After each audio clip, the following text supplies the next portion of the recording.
The new Leagues of Votann codex landed on my doorstep this morning, so in this video we look at the new lore there with a particular focus on ironkin or anything that might offer insight into the dark age of technology. So let me tease you with a living man of stone under kin protection, ironkin who can think strategically like the men of iron, new lore that the ironkin are a dying race, and some possibly dark age tech that records your mind. So welcome friends to another 40k video, and let's begin. First, the man of stone or first ancestor.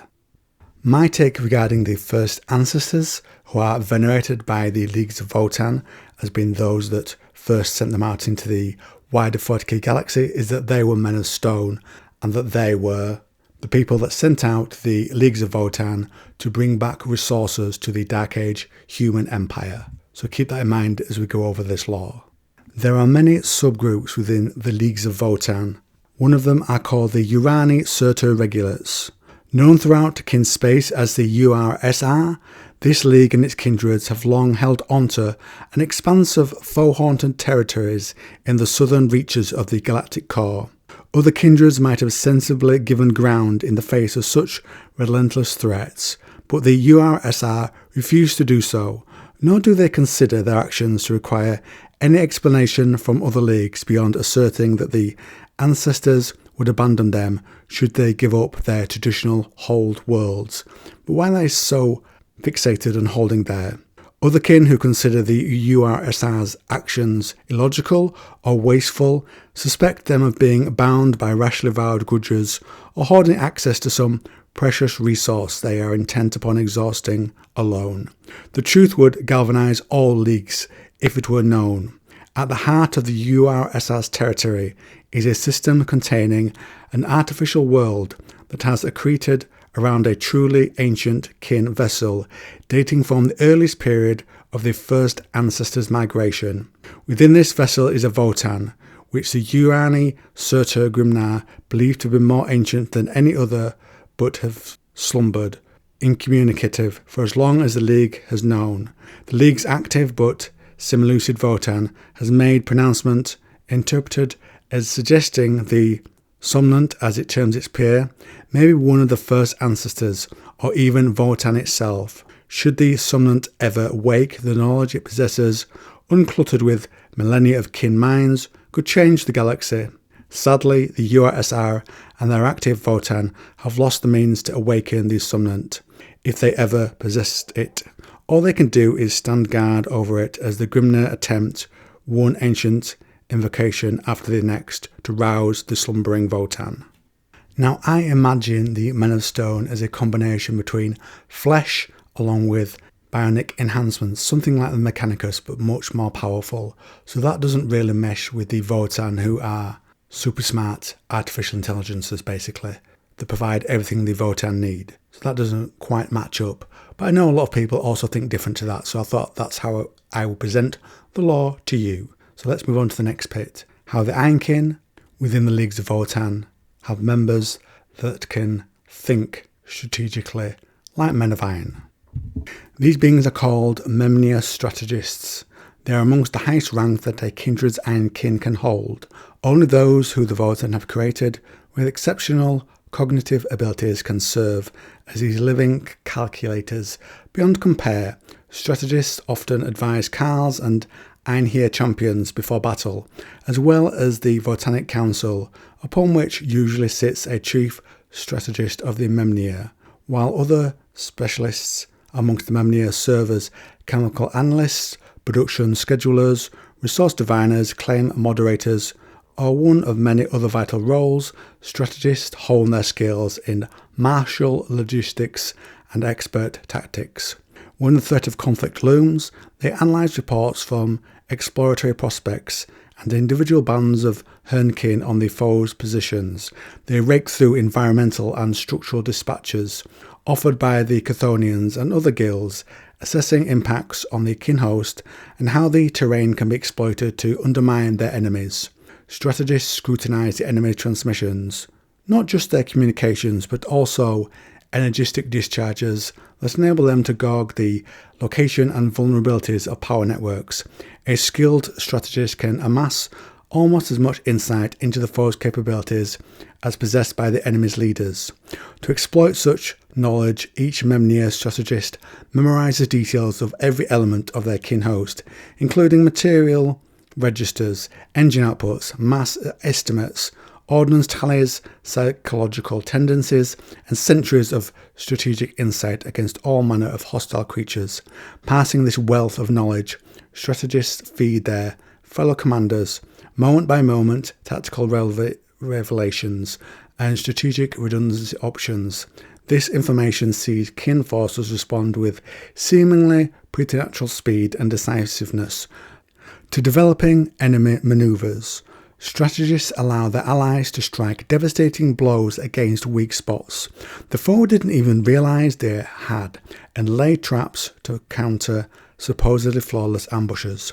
To aid their computations, Memnir strategists wear cognitar mantles, which link a strategist to additional CUs, specializing in various spheres of warfare, and significantly expand the wearer's processing capacity.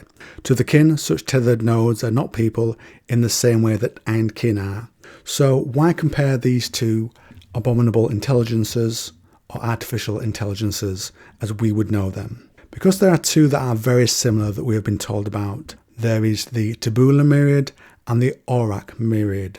To give you an idea what they can do, the Tabula Myriad within a short story gives a plan for the small forces with him to take back Mars once it's been taken by Horus's forces, and the Aurak Myriad works briefly for Vashtor the Archiphane, and within that short time it strategizes the following: a way to ambush the Rock, which is the home of the First Legion, the Dark Angels, and is very hard to locate, as you can imagine.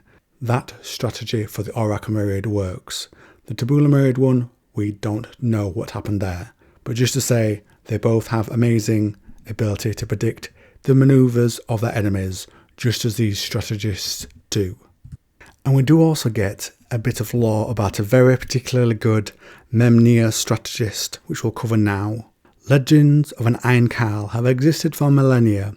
The figure has worn varied guises, often that of a humble ironkin raised to greatness by the votann and driven to command entire armies with nigh supernatural strategic capabilities. In recent centuries, this figure has become more prevalent, with tales of an individual matching the legend, bearing an uncanny ring of truth. It is known for rare Memnir to flood their minds with such massive data flows that they can briefly achieve the feats ascribed to the tale's hero. However, doing so drastically reduces their lifespan. Most kin thus dismiss the cohering rumours as accretions of several individuals' deeds into one. Basically, there's one very smart ironkin out there. Next, how are the kin a dying race? Let's tackle that now. It's mentioned in various parts of the lore. The most interesting way it's presented is in a short story, so I'll cover that for you now before we move on to this little bit of Dark Age tech that's also in the lore. So one thing you need to know before we start: the Grimnir are members of the votann who speak to the Fanes, and the Fanes are devices that allow the members of the kin to speak to the Ancestor Cores. The Ancestor Cores are the source of all the knowledge of the Leagues of Votann. They create them as perfect clones and determine when these clones appear. So the Ancestor Cores do that, and they speak through the Fanes. Originally, the Fanes were used to communicate directly with the kin from the Ancestor Cores, but that idea has fallen off. They're more now somewhere where the kin would go to stand before their ancestors, almost like kneeling before a cross and preaching to God. So just wanted to set that up for you. Now it's getting to the actual short story lore. Barvok took a deep breath, feeling the barrier tech connection dwindle and hearing the thud of the hatch's locking mechanisms. Only now did she raise her head to meet the gaze of 5 other Grimnir, standing at a respectful distance from the Fane's entrance. She had been expecting them, and had in fact summoned them. Still, Barvok placed her hand briefly over her left shoulder, where a stab lamp would sit on a suit of void armour. Their status demanded as much, and they had patiently waited during her long interpretation. The respectful greeting was immediately returned as she walked heavily to join them. "I am answered," Barvok told them. Their eyes were on her, patient but eager. Still she hesitated. These were not just Grimnir like her, they were of a group of living ancestors who had seen discrepancies in crucible activations, seen and not dismissed them as others had. They were a cabal so secret and unsure that thinking in this unconventional manner was the correct course that they did not have a name. Barvok swallowed the dryness from her throat. "I have tallied the crucible activations.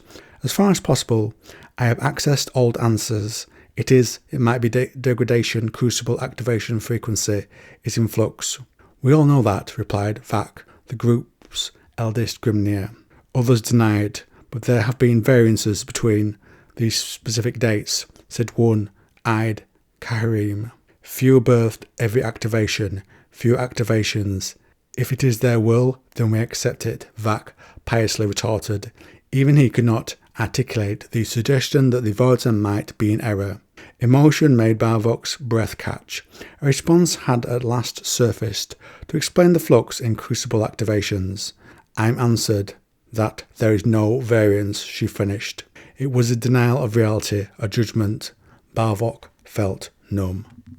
And now a last little bit about what I judge to be a bit of Dark Age technology that the kin use. It's very short in the codex, but I find those parts normally have the most intriguing bits about them because they're very ill-defined but intriguing. They're called legacy vaults. A priceless legacy vault offers a way in which most daring, or the most daring, might still give something back to the votann. These incredibly rare devices can make neural mappings of a kin or ironkin's mind, taking a snapshot of the individual's memories and experiences. This is only done when the kin face imminent death, with no hope of their bodies being recovered. Before their final stand, they hide the legacy vault, burying it deeply.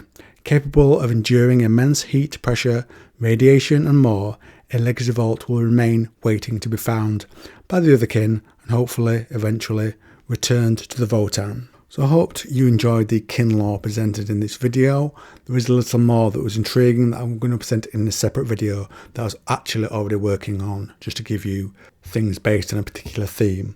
I'm not going to go for the long outro this time because I've been recording for half an hour and I'm still not happy with it, but it has to be what it is at this point. So I hope you enjoyed the video. Drop me a comment down below with your own opinions and anything that intrigues you, and let's speak again in the next one.